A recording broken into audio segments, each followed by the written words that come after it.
Hello and welcome to the Evercade Retreat. Gene Joke here, and today I have a few tips for Roguecraft. And while I don't profess to be an expert and know every single nuance of the game, I'm going to share a few tips that have helped me get through the game a number of times, and hopefully it might help you on your epic dungeon delving journey. So let's get on with those tips. Don't rush. Yep, it's as simple as that. Don't rush. The game is turn-based, although in many ways it doesn't play like a turn-based game. But every time you move, every action you take is a turn, and when you take a turn, the monsters will take a turn. So charging about willy-nilly can lead you to taking a few hits, but if you plan your movements and take a bit of time, you'll be able to avoid a few unnecessary hits. Also bear in mind that because you take a turn and then the monsters take a turn, positioning is key. If you move into a square adjacent to an enemy, it's going to take a turn and it's going to attack you. Also, when it comes to combat, I find that rushing yields poor results. While I'm told it doesn't technically make a difference to what goes on behind the scenes, I find if you move up to an enemy and just keep pushing into it to attack repeatedly, you're probably going to take a few hits. Because the way combat works in this game, you move up to an enemy, you just push in its direction and it attacks, and of course the enemy will act at the same time, and a behind the scenes dice roll resolves the conflict and gives you the results, which usually involves a little splatter of blood as either you or the enemy is hit. And I have no idea exactly what goes into those dice rolls. I say dice rolls, it's probably just RNG, but dice rolls because it reminds me of a role-playing game. Anyway, I don't know what goes into the equation, if it is simply monster strength versus character strength and a bit of random stuff, or if there are other factors which contribute to the equation. But from playing, I have found that rushing in, just pushing combat non-stop doesn't work very well. But if you take your time, pause between each attack, then generally you'll get better results, or at least that's my experience. While this is probably just a side effect of slowing things down and being a little bit more methodical about how you play, it has benefited me as a general rule.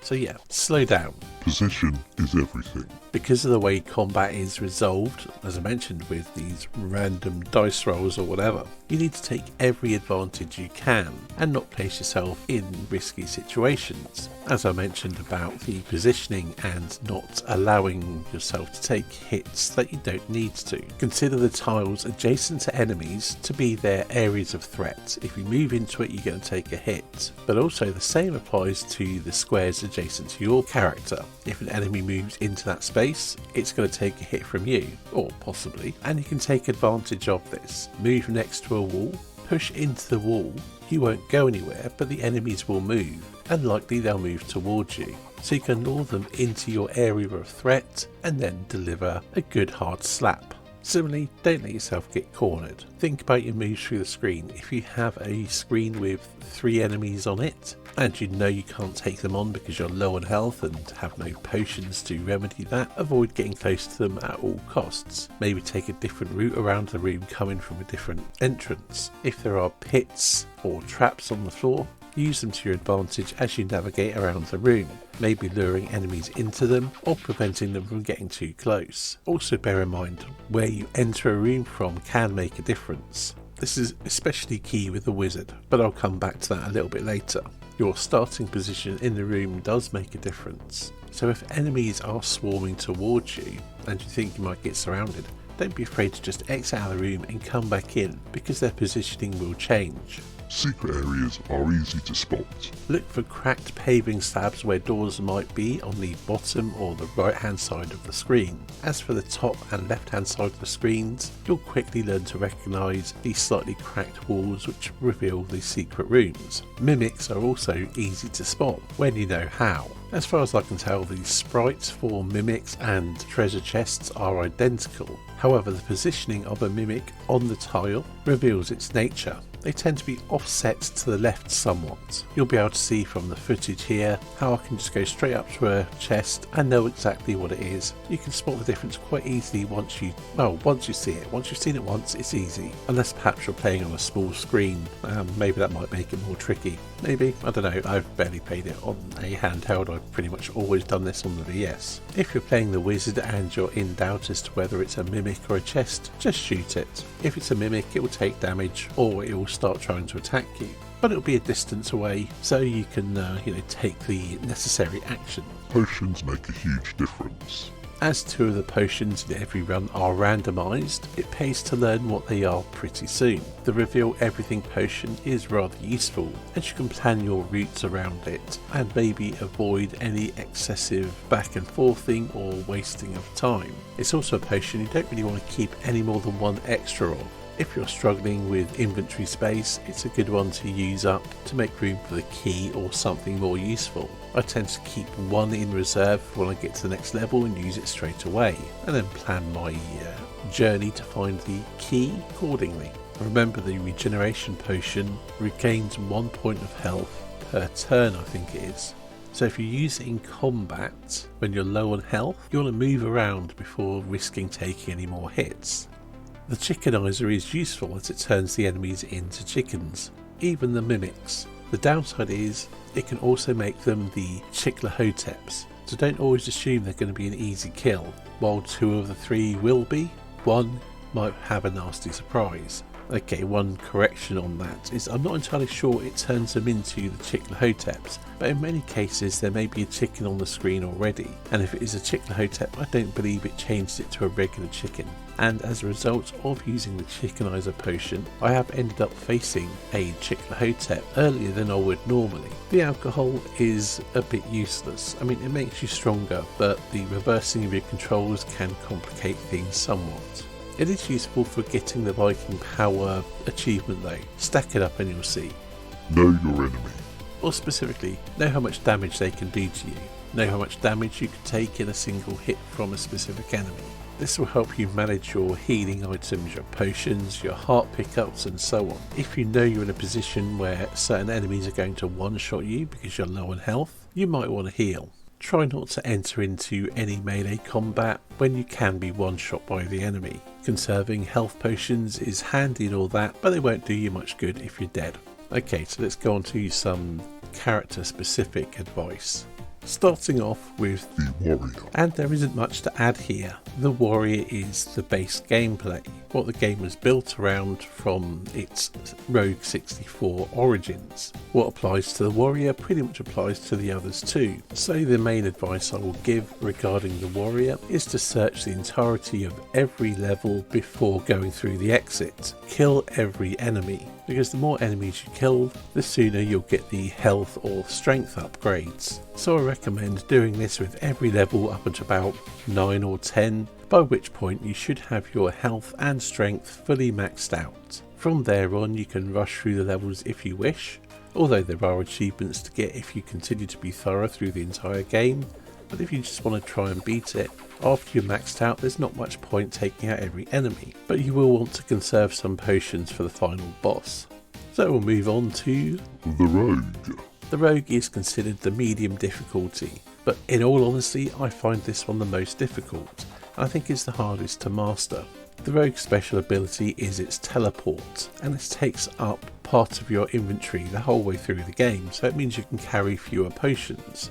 The teleport largely works the same as the potion that has the same effect. However, unique to the rogue and only in regards to the teleportability and not the potion, is using it activates the backstab ability. So if you attack an enemy within a few turns of teleporting, you'll pretty much one-shot it, or at least do a far greater amount of damage. And you might even be able to take out 2 or 3 enemies before the backstab timer counts down. This is really useful. The downside is where you teleport to is pretty random. Now I understand it will generally teleport you towards one of the exits in the room, but as far as I'm aware there's no way of guaranteeing where you'll end up. Your backstab might run out before you get close to a monster. It might even teleport you to somewhere that's pretty hazardous to your health. One time I teleported and ended up exactly where I had been and died as a result. That wasn't very helpful. The plus side is that the teleportability doesn't use a turn, so it won't trigger monster attacks. So it can be handy for getting you out of a tough situation, unless, like I mentioned, it teleports you right back where you were and you're boxed in by enemies. The other aspect to consider is the cooldown of the teleport. After using it you have to kill 3 or 4 enemies before it's available to be used again, so making use of that backstab becomes key, or maybe just taking out chickens. and hoping they're not Chiclahoteps and they're not just going to smack you down. Aside from that, the rogue is very much like the warrior, just not quite as strong and can't tank as many hits. So there's not much else to say there, at least that I can think of right now. So let's move on to The wizard. The wizard is a glass cannon. Yeah, you can shoot things from a range, but pretty much anything can one-shot you, and that applies through the entirety of the game.